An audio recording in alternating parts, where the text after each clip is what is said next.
nesta trezena de Santo Antônio, onde nosso país, terra de Santa Cruz, deve muito a ele.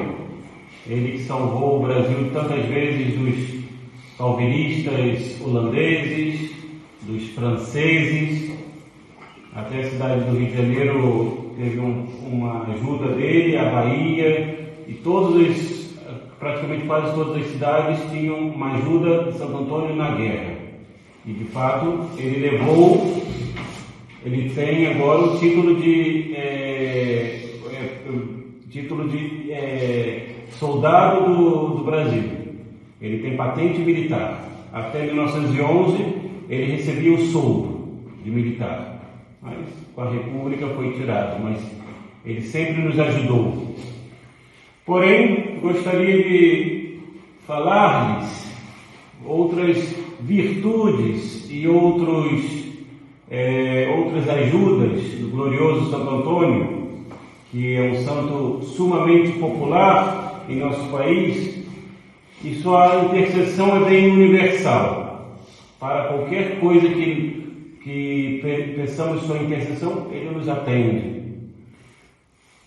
Porém, nosso país ele é invocado em dois casos principais: conseguir maridos, isso tem até superstição no meio, a pobre imagem de Santo Antônio, e a segunda coisa, encontrar coisas perdidas. E nestes dois casos ele é sumamente eficaz, Santo Antônio. E Santo Antônio ficou conhecido no mundo inteiro por sua pregação da palavra de Deus por meio de seus sermões. Até hoje podemos ler sermões que Santo Antônio pregou. Por isso ele foi chamado a Arca do Testamento. Nas leituras do breviário tem esse título, que foi dado por um Papa, Arca do Testamento, por sua sabedoria em explicar as Sagradas Escrituras. Seus sermões também converteram e calaram muitos hereges, e com isso ficou conhecido por um título pouco conhecido hoje em dia, e até politicamente incorreto por esta igreja conciliar, é o título de Martelo dos Hereges. Ele tem esse título e está na leitura do breviário. Ele é o Martelo dos Hereges, pois na Itália ele converteu muitos hereges, e nós conhecemos o fato deste herege que não acreditava na Sagrada Eucaristia, e ele fez uma mula se ajoelhar diante de Nosso Senhor sacramentado. E assim também uma cidade não quis ouvi-lo, então ele foi pregar aos peixes. E os peixes começaram a surgir do mar como se escutassem a sua palavra. Se os homens não quiseram ouvir, vou pregar para outras criaturas, que são os peixes. Contudo, estimados fiéis, gostaria de explanar a questão de Santo Antônio, que por seus méritos nos alcança coisas materiais perdidas. E quem de nós nunca perdeu algo material, e pelo simples fato de invocá-lo, até de pensar, Santo Antônio, ajude-me a encontrar tal coisa, e pelo simples fato também de rezar o seu responsório, não havia encontrado o objeto num lugar onde já havia procurado. Santo Antônio nos faz encontrar esse objeto perdido. E é uma grande graça isso. É por mérito de Santo Antônio que conseguimos tal coisa. Entretanto, há uma coisa perdida, há uma graça particular que este grande santo pode alcançar-nos, pode, por assim dizer, procurar. Assim como nós buscamos coisas materiais perdidas, tem uma graça que ele pode procurar também, e nós não a pedimos. Esse é o problema. Nós não pedimos essa graça ao glorioso Santo Antônio. E muitas vezes esquecemos dela, desta graça também. E a graça da salvação da nossa alma. Algo tão simples que podemos pedir a Santo Antônio, mas não pedimos. Se ele pode encontrar coisas materiais, como não pode encontrar a salvação da nossa alma? Os meios necessários para alcançarmos o céu, a bem-aventurança eterna. E este é o tema principal em nossa santa religião e em nossa vida de católico. Se perdemos isso, perdemos tudo. E nossa existência nesta terra perde todo o sentido, pois seríamos comparados aos animais sem razão, às bestas. Porque Deus pôs o fim delas neste mundo, o fim das coisas dos animais neste mundo. Eles não têm razão, eles não têm uma alma racional, eles não têm uma alma imortal que pode ver a Deus, conhecer a Deus. Porém, para nós, homens, não é assim. Nós somos animais racionais, que têm uma alma imortal e espiritual, que Deus se lhe assignou um fim sobrenatural. Ah, mas eu não quero este fim sobrenatural. Não, ninguém pode não querer. Há o defeito de não alcançá-lo, o defeito nosso, mas o nosso fim é sobrenatural. E assim diz o Vaticano I, o Concílio Vaticano I, que o fim do homem é sobrenatural, é o céu. Ou seja, que sobrepassa esta natureza material e tem uma felicidade eterna, donde deve ver a Deus eternamente, donde não haverá nem dores, nem sofrimentos. Nós almejamos neste mundo um lugar que não tenha dores, sofrimentos, estejamos tranquilos. Existe esse lugar, não neste mundo, o céu. Existe o céu. Lá sim seremos felizes para sempre, porque neste mundo há sempre vicissitudes, há sempre sofrimento, não temos um dia tranquilo, e é normal, porque este mundo está carregado da corrupção e da geração. Nós somos matéria também, e essa matéria vai corrompendo-se. Uma pessoa que chega aos 98 anos e não sabe por que sente dores. Não sei, quando tinha tal idade fazia de tudo, mas as peças do nosso corpo, elas se gastam e não há reposição, não tem como repor. Então vamos corrompendo este corpo, e a felicidade, a perfeição só teremos no céu. E para tal, é-nos mister ter bem presente o princípio e fundamento da nossa vida, que muitas vezes esquecemos. A primeira coisa, o homem foi criado para honrar a Deus, reverenciá-lo e servi-lo, e mediante isto salvar a sua alma. Este é o nosso princípio e fundamento.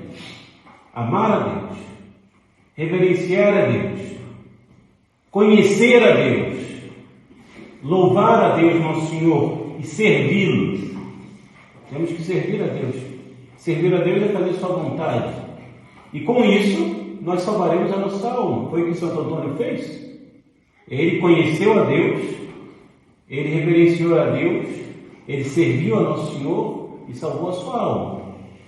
E a segunda coisa, as outras coisas que existem sobre a face da terra são criadas para o homem. Tudo é criado para o homem. Porém, há um porém nisso.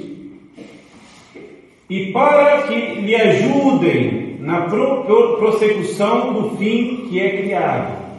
Ou seja, as criaturas não têm um fim em si mesmas. Elas são criadas para que possamos conseguir o nosso fim, que é o céu. Se nós buscamos mesmo, as criaturas como um fim, é um desastre na nossa vida. Um desastre. Porque nós estamos perdendo o nosso fim, perdendo o nosso foco. Estamos buscando outras coisas, por isso que nós nunca seremos felizes. Nós vemos os santos que buscavam a Deus, serviam das coisas materiais, porém não colocavam nelas o seu coração, porque sabiam que o seu fim é o céu. e não essas coisas desta terra. E daí concluímos que perdemos o céu por negligenciar estes dois princípios básicos de nossa vida espiritual. O retiro de Santo Inácio de Loyola, retiro espiritual, a primeira meditação sobre isso, o princípio e fundamento. Por que estamos neste mundo? Para que estamos neste mundo? Para que existem as coisas materiais? É a primeira pregação que existe. Porque se nós não sabemos isso, nem precisamos seguir o retiro, porque vai dar tudo errado.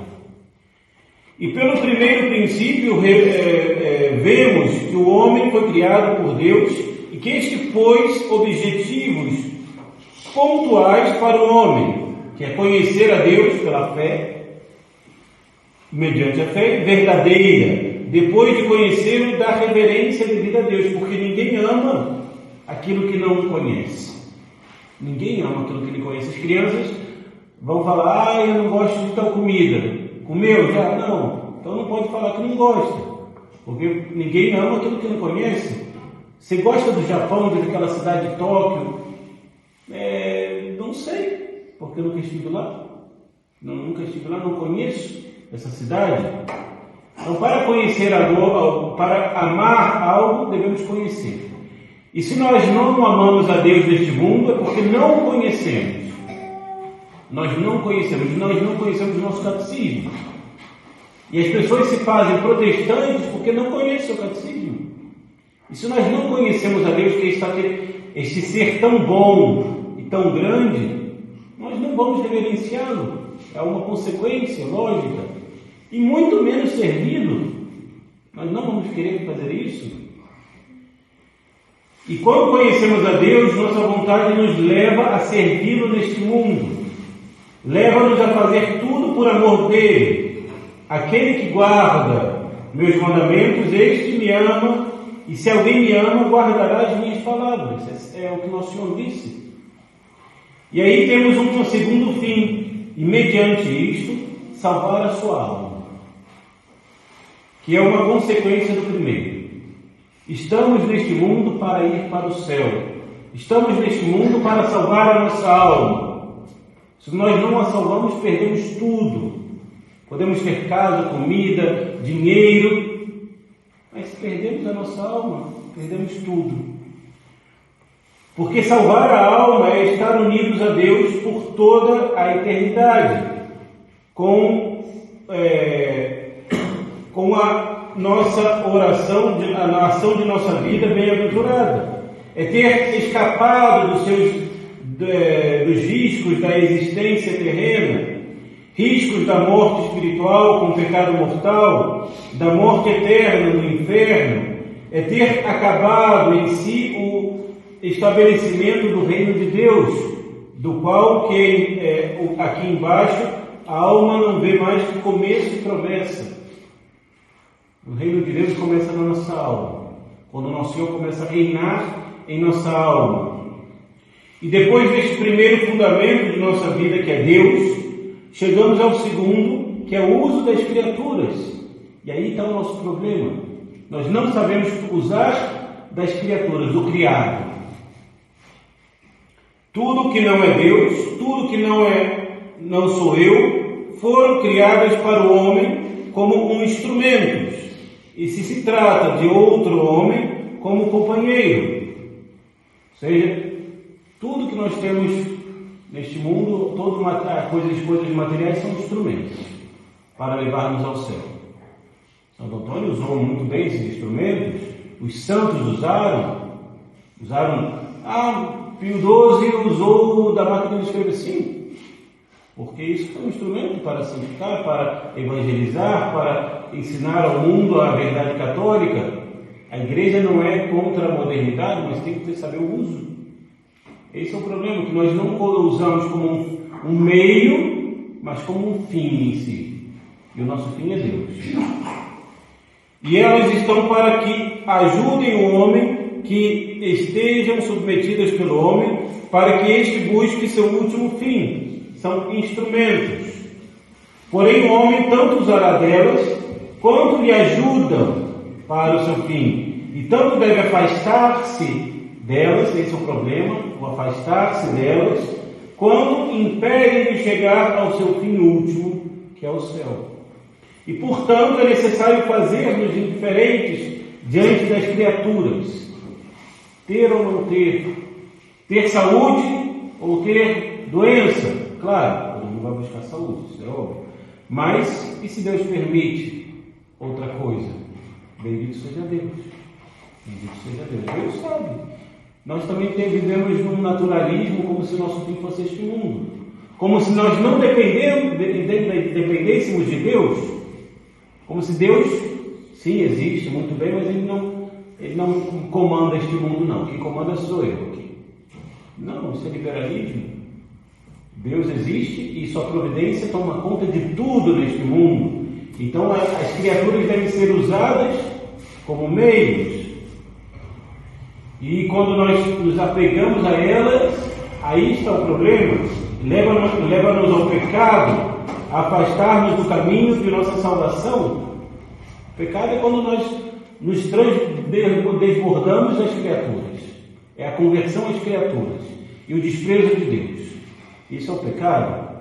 E a nossa medida deve ser o tanto quanto. Isso nós nunca podemos esquecer. O tanto quanto elas me ajudem a chegar ao céu ou me afastem do céu. E busquemos a Deus nas coisas. Essa busca pela salvação da alma levou os santos ao céu. Levou a deixar tudo por amor de Deus, como São Francisco, o fundador da Ordem dos Franciscanos, o fundador de Santo Antônio, São Bento, que deixou tudo, vendo Roma, ele estava a estudar em Roma, vendo a corrupção que estava em Roma, ele falou, não, vou perder minha alma aqui, e foi para o deserto, foi para Subiaco, para fazer oração, e se dedicar a Deus, Nosso Senhor. Levou os pais de Santa Teresinha, porque os senhores poderiam objetar-me, o senhor só está falando de santos que eram religiosos, deixaram tudo, não. Vamos ver os pais de Santa Teresinha, que também eles tiveram seus filhos, suas filhas, cuidaram delas, mas sempre ensinando o caminho do céu. Sempre a criar suas filhas no temor de Deus. O céu é o nosso fim. E, de fato, ofereceu a cada uma delas a Deus, como uma oferenda. Todas as irmãs de Santa Teresinha foram para a vida religiosa. A maioria para o Carmelo e uma para as irmãs da Visitação, Leônica. Mas eles souberam a viver neste mundo, eles passeavam, eles tinham suas coisas, a casinha de Santa Teresinha tinha tudo, mas eles sabiam que não deveriam se apegar a isso. Sabiam que isso não era o fim deles. Levou a Santo Antônio de Lisboa a querer uma vida mais austera e, consequentemente, entrar nos franciscanos e desejar o martírio. Nós vemos na vida dele que ele começa a sua vida religiosa em Lisboa, no convento de São Vicente de Fora, nos cônegos regrantes de Santo Agostinho.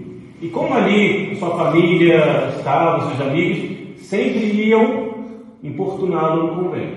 Até chegou um dia que ele falou, pediu ao superior, deixe-me ir para outro convento, porque senão aqui não vou ter vida religiosa, vai correr perigo. Então ele foi para o convento de Coimbra, Santa Cruz de Coimbra, e ali ele viveu uma vida mais austera, em oração, em estudo, ele estudava.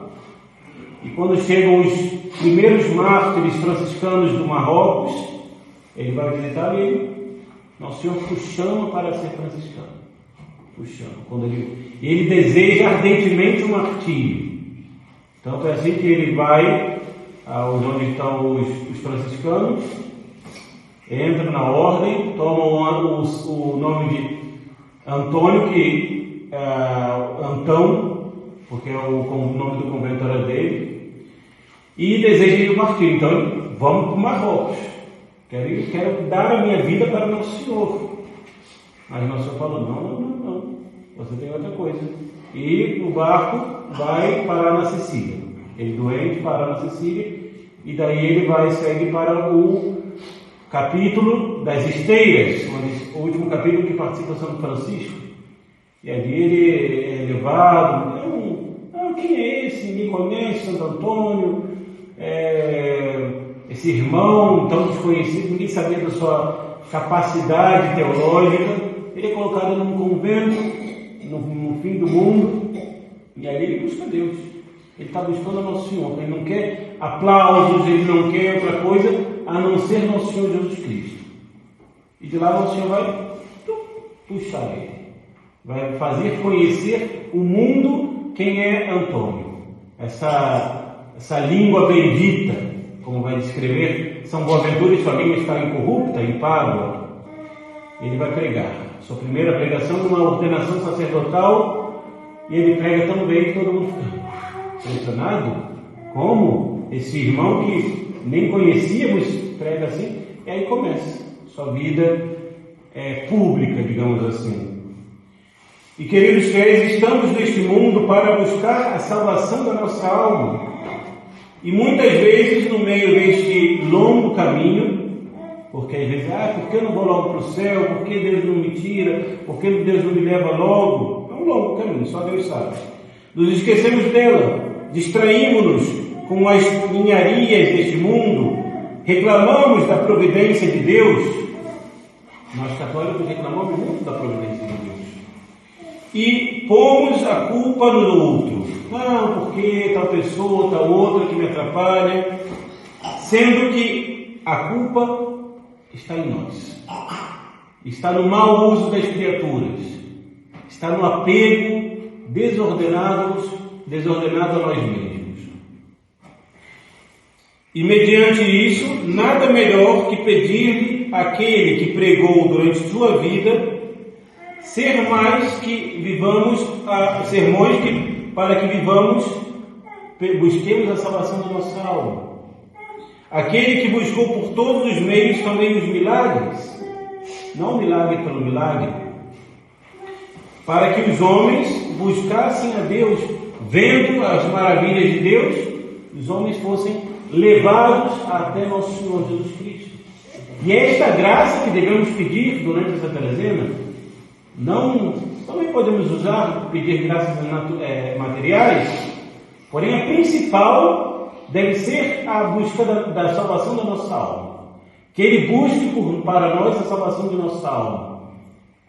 Que Ele nos leve, que nós possamos imitar as suas virtudes, que não foram poucas, sua pureza, sua caridade para com Deus e para com o próximo, sua humildade, sua bondade para com todos, tantas virtudes que tem de Santo Antônio, a sua busca de conhecer a Deus. Ele buscava conhecer a Deus, Nosso Senhor. Ele tinha uma memória, uma erudição magnífica para aqueles tempos. E peçamos ao glorioso Santo Antônio que nos ajude a buscar a nossa única, a nossa alma, que anda perdida nas coisas deste mundo, que ela não se perca mais, e possamos ir para o céu. Todo nosso dever neste mundo é buscar o céu, buscar o Nosso Senhor Jesus Cristo, amar a Deus, e buscar a Santíssima Virgem, amar a Santíssima Virgem, porque ele morre, Santo Antônio morre, cantando o hino ao Gloriosa Dona. Ele tinha muita devoção, Então, ter uma grande devoção a Nossa Senhora, porque essa devoção unida de Santo Antônio pode fazer maravilhas em nossa alma. Maravilhas. Então, que esse glorioso interceda por nós, interceda por cada um de nós nesta pequena paróquia, que interceda por nossas famílias e que Ele nos ajude a alcançar o céu, que é todo o desejo de nossa alma. Louvado seja nosso Senhor Jesus Cristo. Pai, Filho e Espírito Santo.